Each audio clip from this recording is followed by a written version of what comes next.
당시의 요게벳이 더 이상 어떻게 할 수 없는 상황에 이르렀을 때 모세를 갈대 상자에 넣어놓고 하나님께 맡겼는데, 하나님께서는요 모세를 통해서 이루고자 하는 큰 계획이 있으셨어요.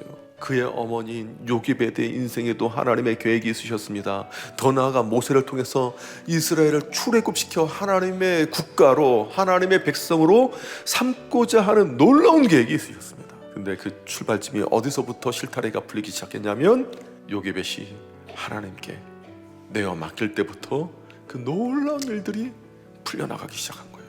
우리가 하나님께 기쁨으로 내어 맡기기 위해서는 우리가 반드시 기억할 것은 나를 향한 하나님의 선하시고 하나님의 놀라운 계획이 있다는 것을 우리가 확신을 해야 된다는 거예요.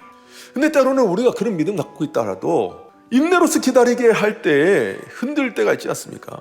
말씀 보면 오직 의인은 믿음으로 말미암아 살리라 라고 이렇게 했는데, 이 믿음이요 인내와 동의어입니다.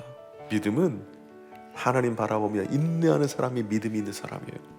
그런데 여러분, 오늘 말씀 묵상하거나 성경에서 왜 하나님께서 이렇게 응답을 더디하실까?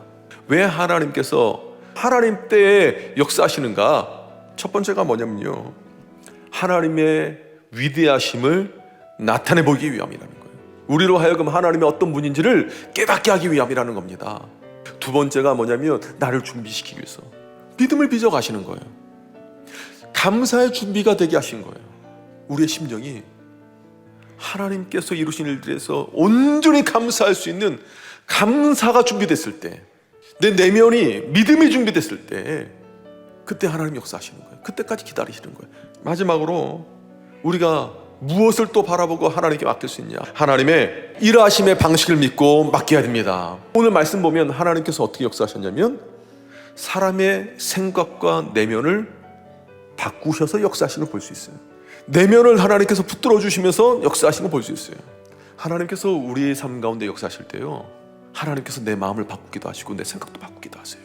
내 안에 성령으로 말미암아 내 내면을 바꿔가기 시작하는 거예요. 그러시면서 나를 통해서 그리스도의 몸된 교회를 세워가기도 하시고, 그러면서 우리 가정이 하나님의 가정으로 세워가기도 하시고, 나를 통해서 하나님의 일들이 이루어가게 하시는 겁니다.